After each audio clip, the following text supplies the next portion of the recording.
Tu ne viens pas d'une famille d'îles aux plages de palmiers, pas de fille au collier de fleurs pour touristes en peine de cœur à l'ombre de tes cocotiers.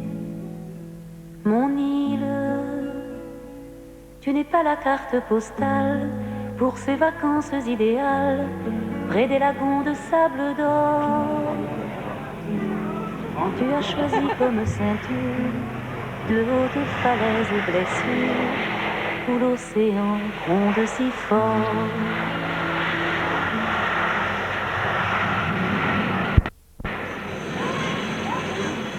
Vol 467 Air France en provenance de Paris. Atterrissage sur l'aéroport de Gillot, île de la Réunion, à 12h30 heure locale. La liaison aérienne s'effectue chaque jour. Aujourd'hui, le département français le plus lointain, situé à 10 000 km dans l'océan Indien, n'est plus l'île du bout du monde, mais un nouveau but de voyage pour un grand nombre de touristes. Le Cap Bernard semble monter la garde aux portes de la capitale, Saint-Denis, qui ouvre sur la mer par l'esplanade du Barachois. Un hôtel de grand standing est bien intégré dans le décor des bâtisses anciennes. Cette petite ville coloniale, tracée à la fin du XVIIIe siècle par Maé de la Bourdonnais, avec ses rues qui se coupent à angle droit, est rajeunie par des constructions modernes, différents immeubles administratifs et des quartiers d'habitation.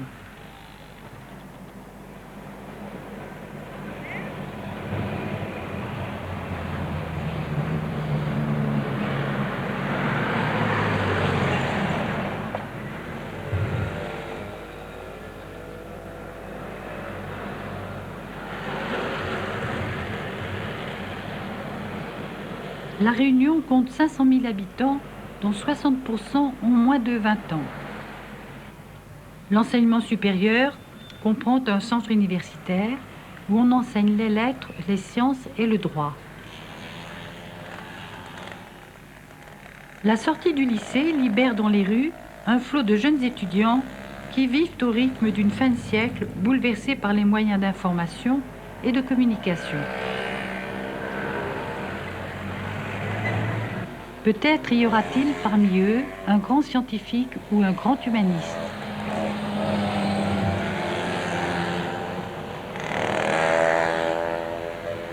Savent-ils que la Réunion fut baptisée l'île des poètes et qu'elle compte de nombreux hommes célèbres, marins, médecins, écrivains, dont 5 d'entre eux entrèrent à l'Académie française.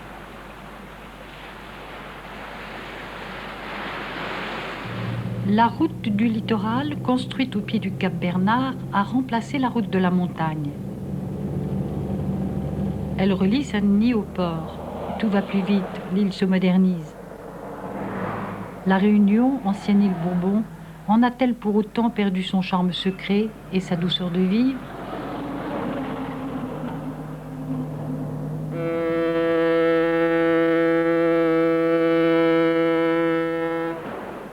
Les impressions d'un voyage filmé pendant les années 50, avec le mode de tournage et la sensibilité de cette époque, montreront le chemin parcouru.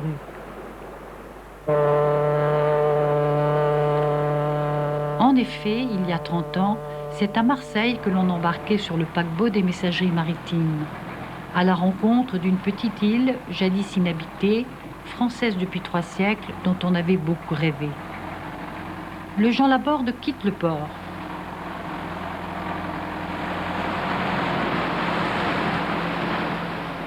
Les passagers, heureux et fébriles, prennent possession de leur cabine.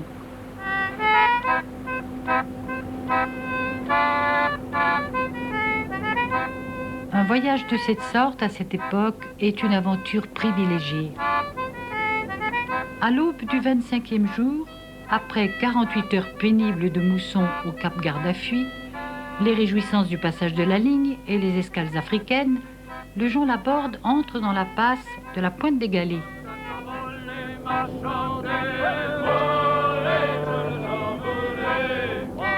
volle ma chandelle. L'île montagneuse est enveloppée de brume. La manœuvre est difficile.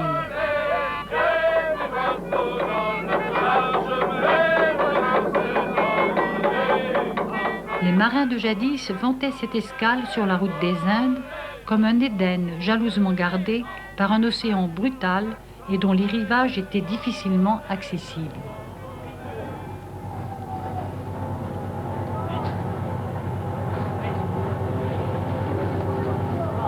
Les dockers sont des gens des hauts, descendus des cirques de Mafat et de Sillaos.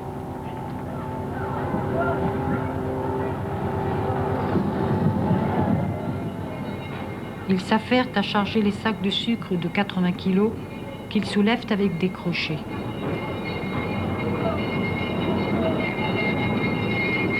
Le travail est périodique, il faut travailler vite pour gagner plus.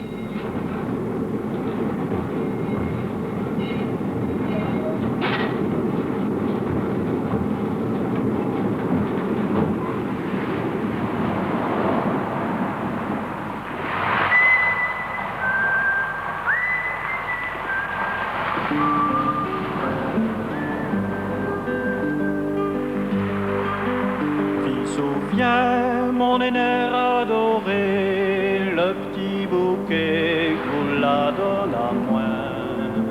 A longtemps qu'il est fané, si m'y souvient comme ça les loin. T'y souviens, mon aîné adoré, le petit bouquet qu'on la donne à moi. A longtemps qu'il est fané, si m'y souvient comme ça les loin. Dix fleurs fanées, dix fleurs aimées, dis à moi toujours tous ces glamours. Nous arrivons à Saint-Denis par la route sinueuse de la montagne. Tu marchais dans la forêt, il faisait bon, il faisait frais. Dans les herbes n'avait la rosée, dans le ciel les oiseaux y chantaient. Depuis ça, le temps l'a passé, il reste plus qu'un doux souvenir. Quand j'y pense, mon cœur l'est brisé, tout ici-bas, comme ça il doit finir. Dix fleurs fanées, dix fleurs aimées, dis à moi toujours tous ces glamours.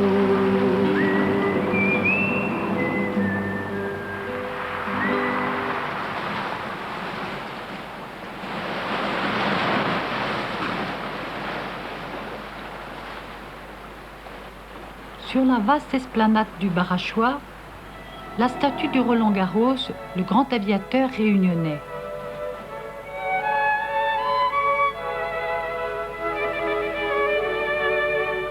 L'autorail a remplacé le petit train cher à Pierre Benoît. Il relie la capitale au quartier. La préfecture, ancien hôtel du gouvernement. François Maille de la Bourdonnais, gouverneur de Bourbon au XVIIIe siècle, fit de Saint-Denis la capitale. Il fit aménager les routes, les ponts, creuser l'entrée du port et introduisit dans l'île la culture de la canne à sucre.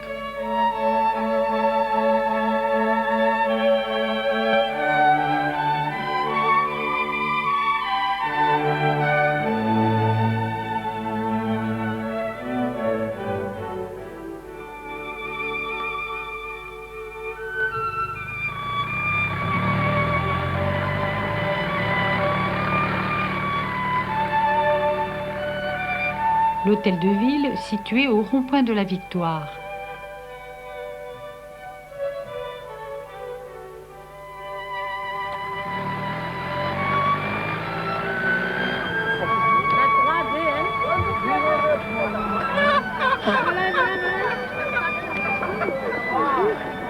Les femmes des Hauts ont parcouru des kilomètres pour apporter de luxueux bouquets d'azalées roses cueillis au petit jour.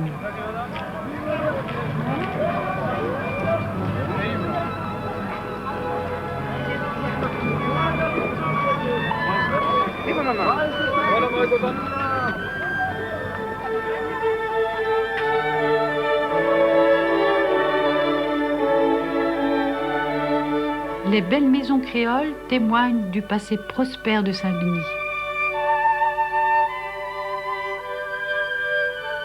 Les rues sont bordées de magasins, épiceries chinoises, bazars indiens, boutiques de tissus tenues par des Pakistanais musulmans qu'on appelle les Arabes.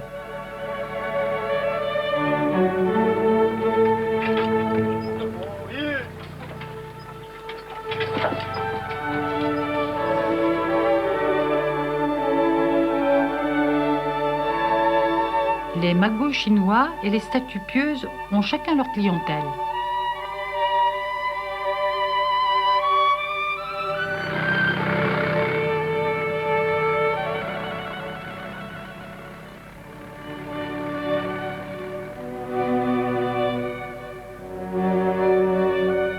Au restaurant, un menu typiquement créole nous enchante. Salade de cœur de palmiste, caride bichique, pêché à l'embouchure des rivières, accompagné d'achars de légumes, de rougailles de tomates et de mangue verte, poulet sauté et ananas au rhum.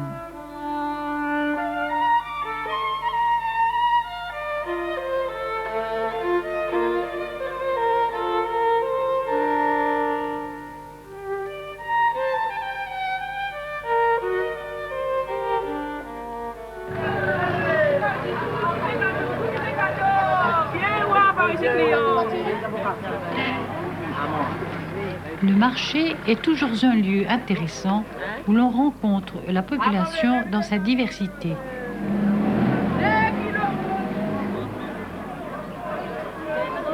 Les bichiks et les litchis, qui sont très appréciés des créoles.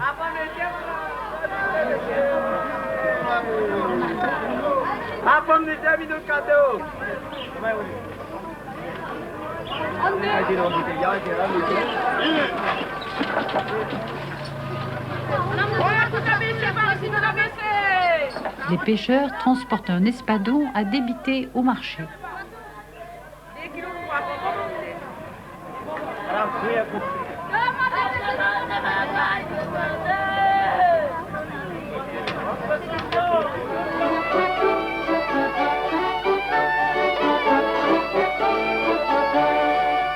À la fête des écoles publiques, les provinces de France sont à l'honneur.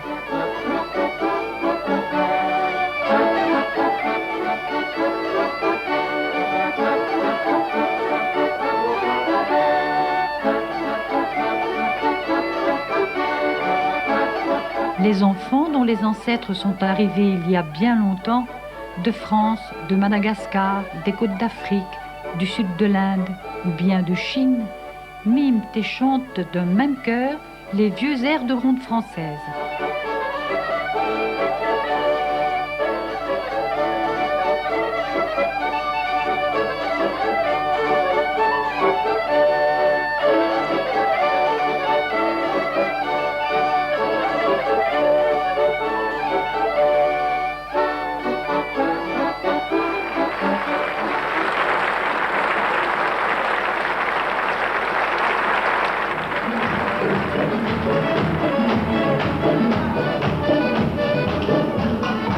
Le conservateur du musée Léon Dierks nous a conviés à un séga danser devant une maison créole.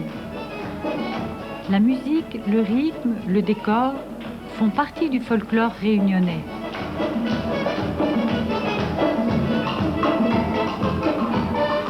C'est l'occasion pour nous de connaître des jeunes que nous retrouverons au cours de notre périple.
Dans les hauts du Brûlé, au-dessus de Saint-François, l'air est léger et parfumé.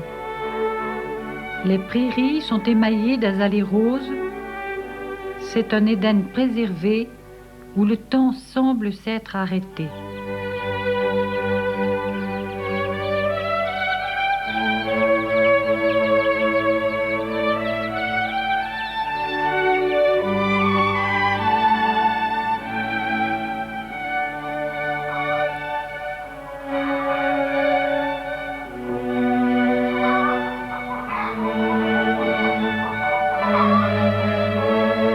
La poésie de Bourbon, traduite par Parny, Bertin, La Caussade, le comte de Lille, remonte à la mémoire. Il y avait donc une fois un beau pays, tout rempli de fleurs, de lumière et d'azur. Ce n'était pas le paradis terrestre, mais peu s'en fallait, car les anges y visitaient parfois. L'océan l'environnait de ses 1000 houles murmurantes, et de hautes montagnes y mêlaient la neige éternelle de leurs cimes, aux rayons brûlants du ciel.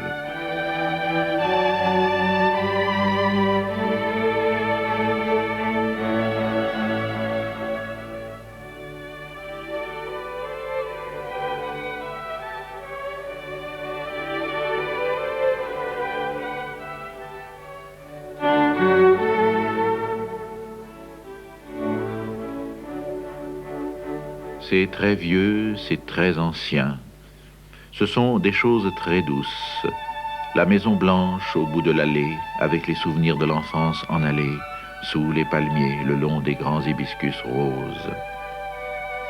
Ils parlaient de choses intimes en famille, assis en cercle dans leurs fauteuils de rotin, et des proches hangars aux madriers 10 juin s'échappaient des odeurs de sucre et de vanille.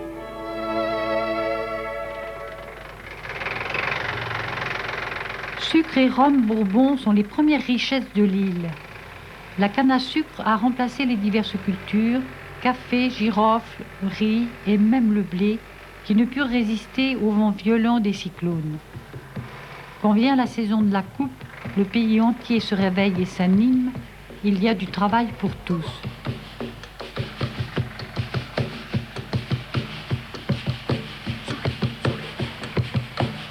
La coupe canne l'a commencé, demain bonheur il faut lever. La coupe canne l'a commencé, demain bonheur il faut lever. Demain bonheur il faut lever. La coupe canne l'a commencé.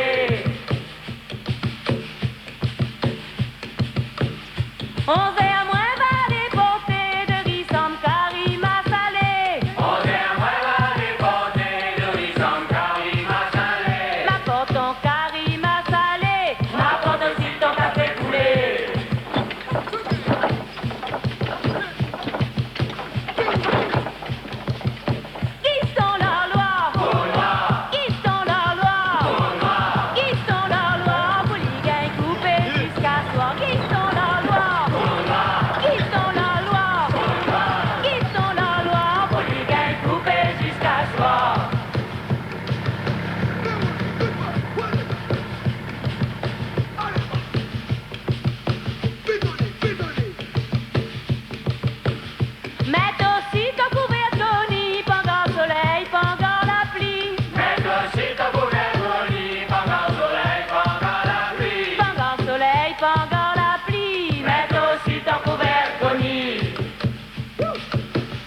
La fécondation des fleurs de vanille est une opération lente et délicate. C'est un esclave du quartier de Sainte-Suzanne qui, le premier, entreprit de marier à la main les fleurs blanches et parfumées de cette liane que le vent oubliait d'ensemencer. La vanille Bourbon eut une grande vogue à Paris sous la Restauration. Le café Bourbon, un siècle plus tôt, avait été la plus grande richesse de l'île et le café Procope en avait lancé la mode.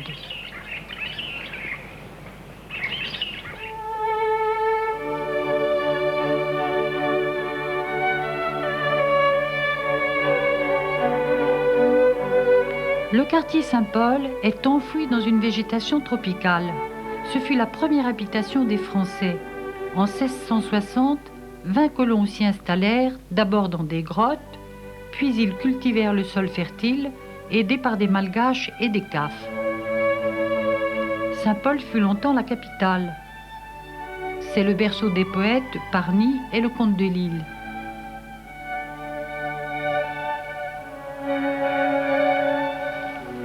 Le cap Laousset franchi, la route longe la côte sous le vent.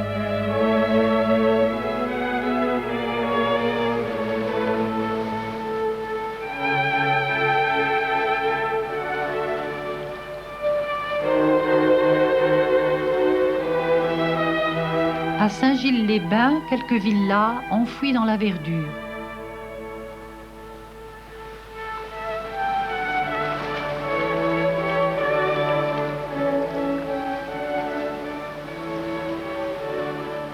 La côte est protégée par un récif de corail.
À Saint-Gilles, en 1955, il n'y a pas encore d'hôtel.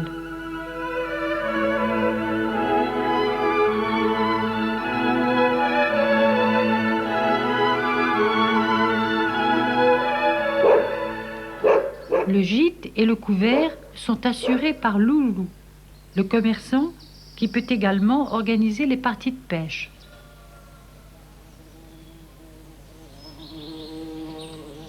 Toute la famille participe aux activités commerciales. Les légumes poussent dans le jardin qui se trouve le long de la rivière. La vie est simple, rustique, paisible.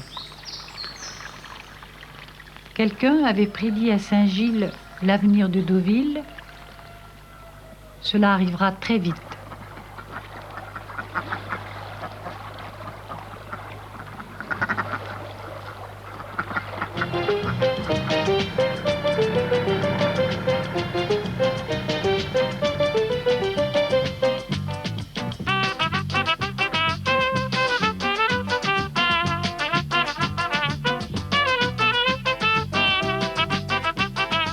La route du Tour de l'île a environ 230 km. Les noms des villages traversés forment une véritable litanie de noms de saints. Après Saint-Gilles, Saint-Leu, Saint-Louis, Saint-Pierre, Saint-Joseph, Saint-Philippe, Saint-Benoît, j'en oublie. Les saintes Anne, Rose, Suzanne, Marie sont implantées sur la côte est. Ces noms ont été pris sur le calendrier à la date d'arrivée des vaisseaux, ou bien lors de la fondation des quartiers.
arrêt obligatoire chez les commerçants chinois pour y faire le plein d'essence.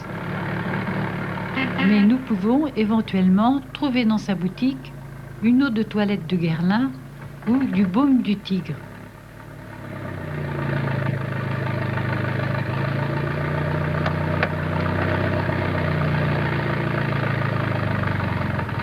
Les hauts de Saint-Leu, au milieu des plantations de canne et de maïs, nous nous arrêtons surpris devant un petit temple qui domine la mer.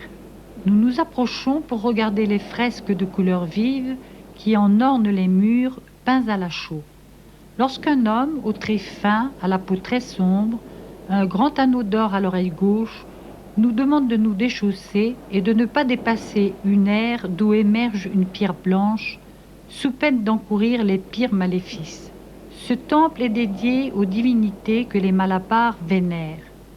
Les Malabars sont arrivés dans l'île à la fin du XIXe siècle après l'abolition de l'esclavage.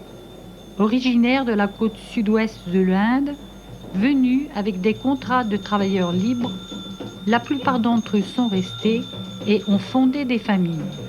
Au début de janvier, en plein été, ils célèbrent leur grande fête religieuse qui se termine par les marches dans le feu. Cette cérémonie se prépare de longues semaines à l'avance. Elle va durer toute la journée, environ 12 heures.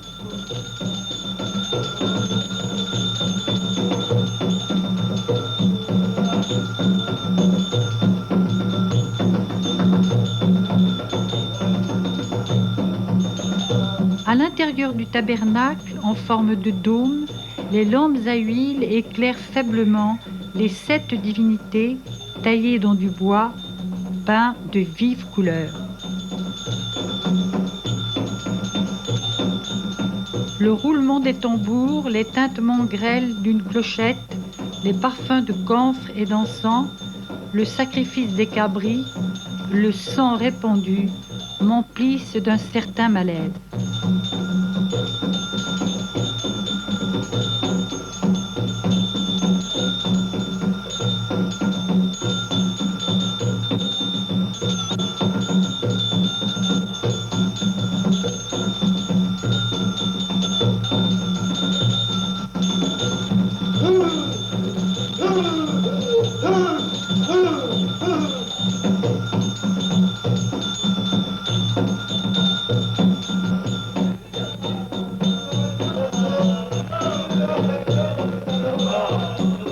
Le cortège se promène ensuite à travers la campagne.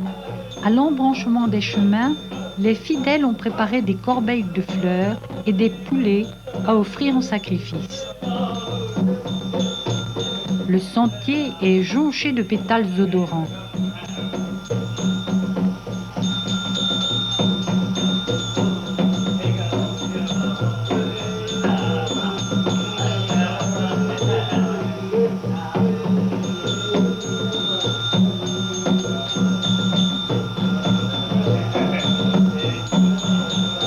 Le soleil descend sur la mer et le cortège revient vers le temple.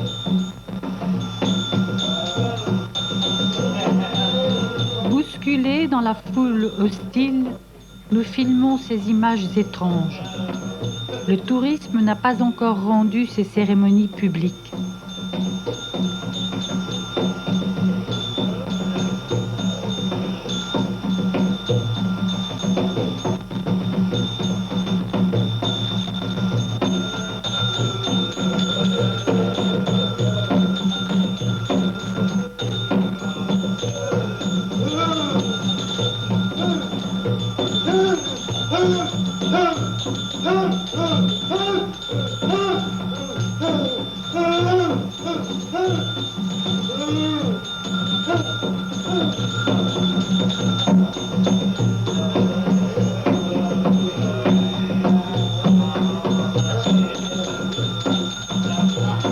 À l'aide de grands râteaux, les braises du bûcher, mêlées de charbon de bois, sont étendues sur un vaste rectangle de 6 mètres sur 15.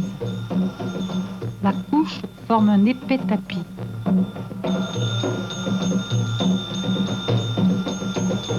À 3 mètres, la chaleur est intolérable.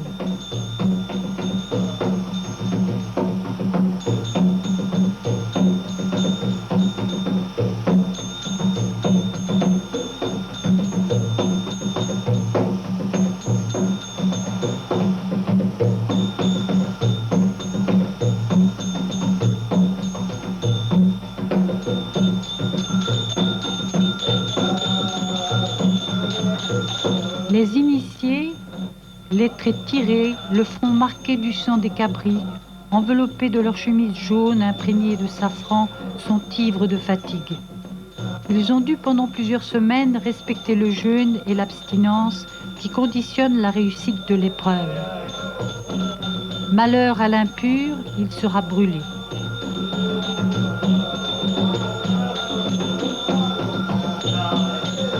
Deux, trois fois, les pénitents traversent le brasier.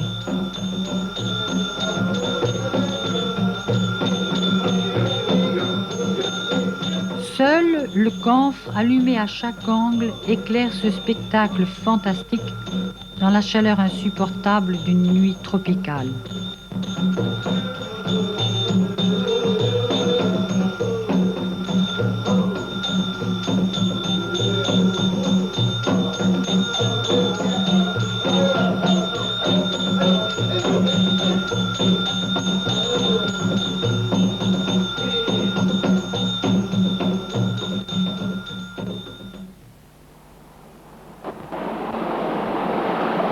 Nous partons vers le sud dans la direction de Saint-Joseph.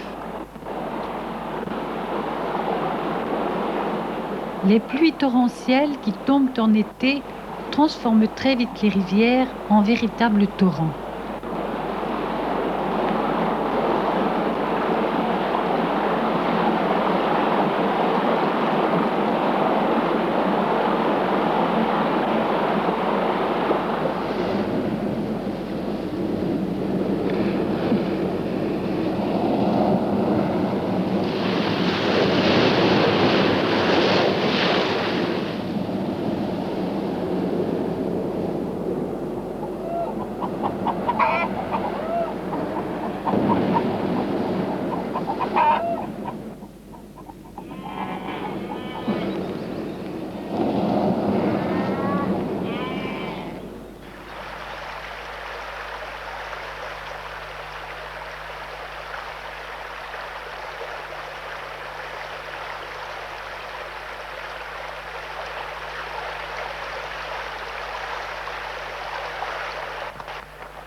Nous aimons suivre les chemins qui semblent ne mener nulle part.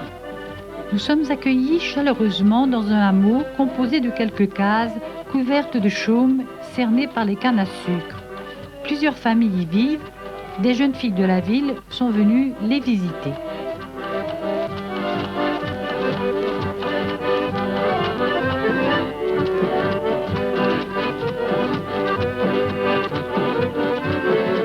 Ils sont heureux de nous raconter leur vie, mais surtout le passé. L'histoire de leur ancêtre, arrivé en 1666 sur le bateau du marquis de Mondevergue, qui transportait 32 jeunes filles. Après 12 mois de navigation, le bateau abordait enfin à Bourbon. 5 seulement avaient survécu au scorbut. Elles se marièrent avec des colons et fondèrent les premières familles françaises créoles. Les noms de ces premiers colons sont portés actuellement par de nombreux réunionnais.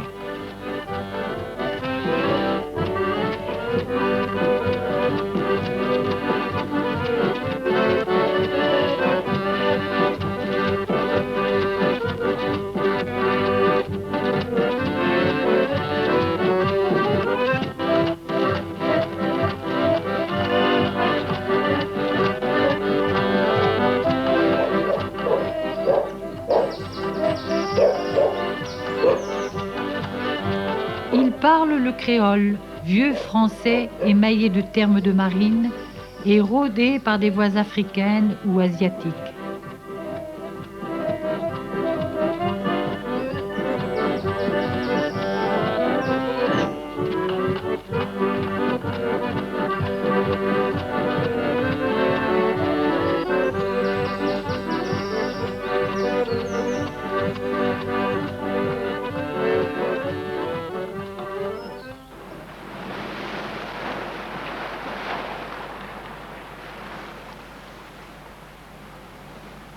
La route est rarement déserte.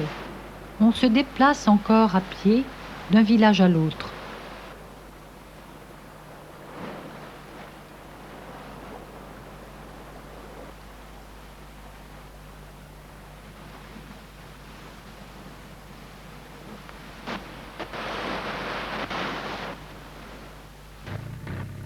Saint-Joseph, au sud de l'île, est une petite ville en pleine évolution grâce au dynamisme de son maire, le docteur Hoireau, et du député M. Babet.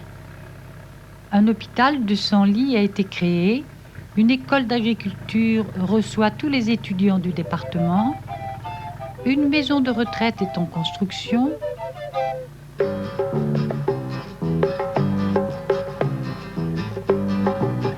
À nous pauvres petits marmailles, l'école n'y connaît rien qu'os créole. Mais l'air qu'elle rôde l'or, nous de français, notre langue y commence à mailler.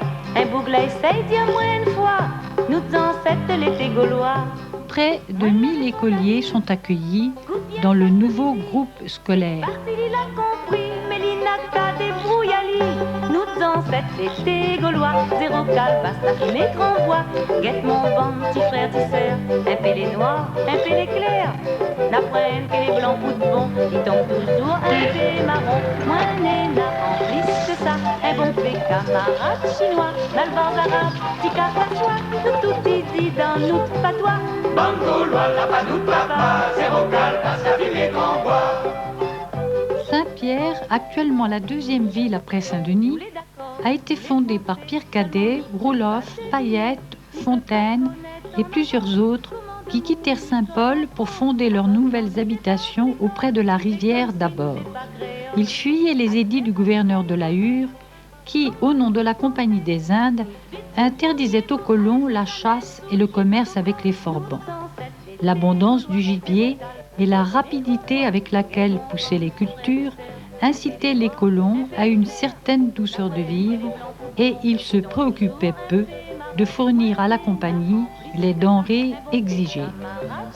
De plus, ils échangeaient régulièrement avec les bateaux Forbans les vivres fraîches contre des étoffes précieuses ou de l'or, plutôt que de les apporter au commis des magasins du roi. Condamnés à de fortes amendes et en cas de récidive à peine de vie, c'est-à-dire à peine de mort, ils préférèrent s'éloigner de Saint-Paul. Le port de Saint-Pierre, objet de nombreux projets, nous apparut en 1955 bien peu animé. Nous ancêtres étaient gaulois, zéro calvasse, la fumée grand bois. Guette mon bon petit frère, tu sers, un peu les noirs, un peu les clairs. N'apprennent que les blancs poutent bon, ils tombent toujours un peu marron. C'est la ville natale du député François de Mailly et de l'amiral Lacaze. La mairie occupe un bâtiment de la Compagnie des Indes. Saint-Pierre est une ville animée et très commerçante. Le monde dehors, y entre ici, y trouve toutes bonnes petites filles jolies, y trouve jolies si tant tellement, bon pays tombe en saisissement. Combien d'oreilles elle a démarié, petit malbarès, grand CV.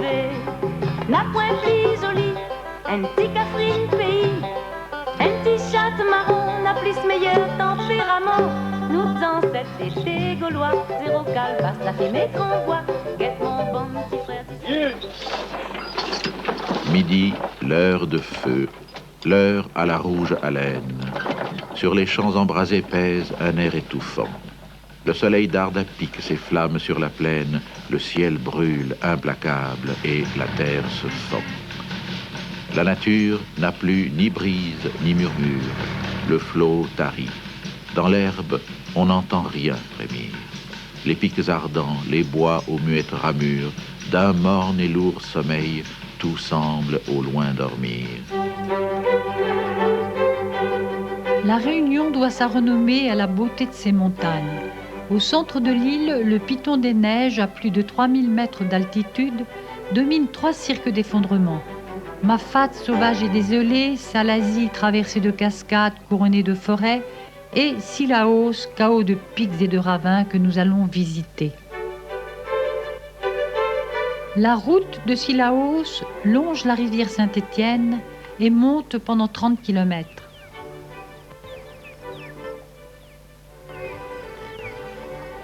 Dans le premier village, les dentelières nous font admirer leurs merveilleux travaux d'aiguille.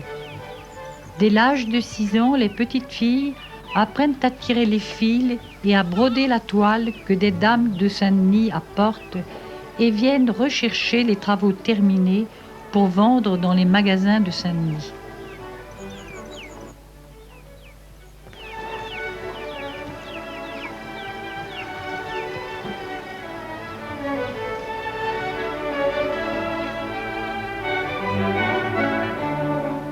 Depuis des générations, les petits blancs des Hauts vivent dans la montagne. Ils ont fui la côte à l'époque de l'abolition de l'esclavage, n'ayant plus de ressources et ne voulant pas travailler pour d'autres blancs, payés au même prix que les anciens esclaves noirs. Ils désiraient aussi vivre libres au milieu de la nature.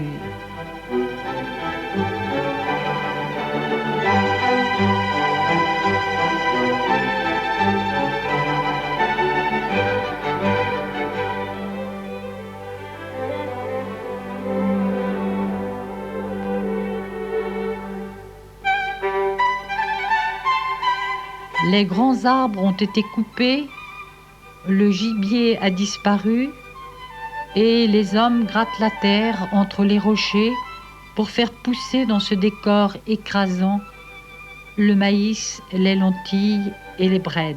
Les filles se vont travailler comme dockers sur le port. Avec de vieilles formules de politesse, je suis invitée dans une case précédée d'un carré de vigne. On m'offre un verre de vin de Sillaos.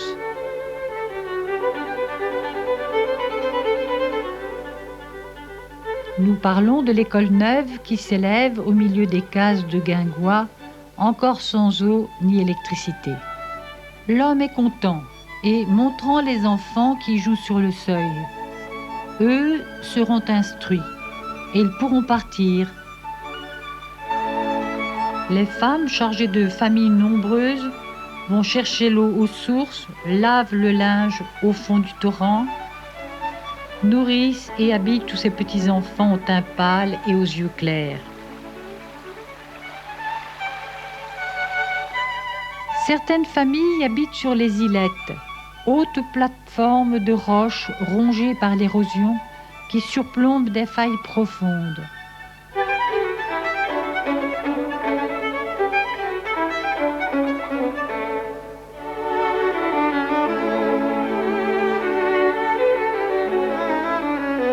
Les enfants semblent surgir de l'abîme.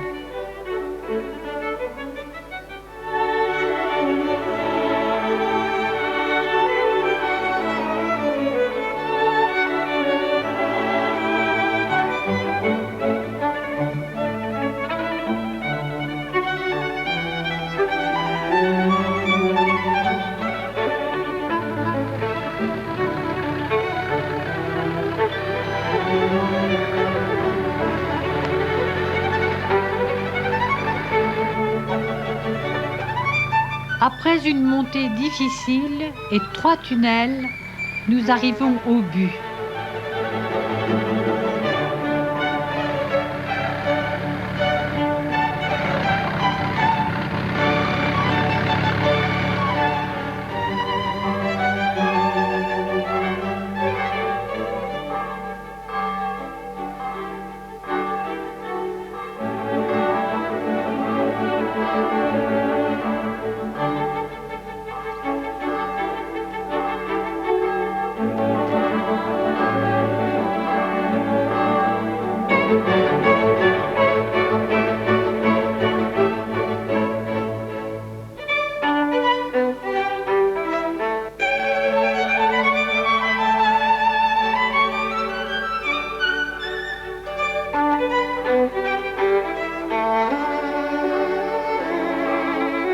Une petite ville coquette de 5000 habitants, Sillaos.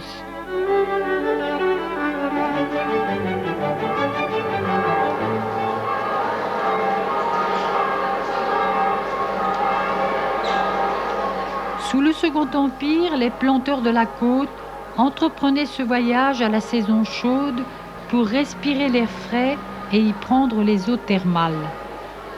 Les attelages s'arrêtaient au pavillon du relais et les chaises à porteurs transportaient les curistes par les sentiers escarpés.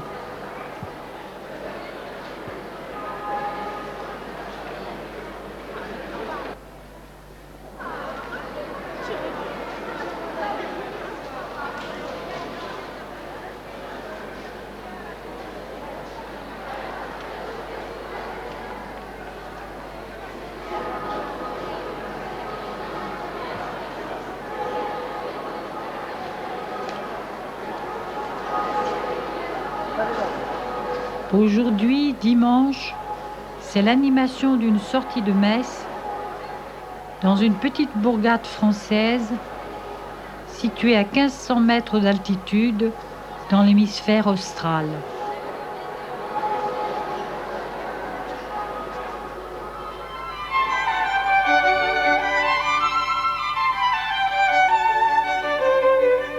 Des mornes et des bois lointains et des ravines et de la gorge ombreuse où dorment les oiseaux, s'élèvent jusqu'à nous des haleines divines que la brise des nuits porte au loin sur les eaux. Là-haut, dans leur splendeur, les étoiles sereines versent sur l'océan leur paisible clarté.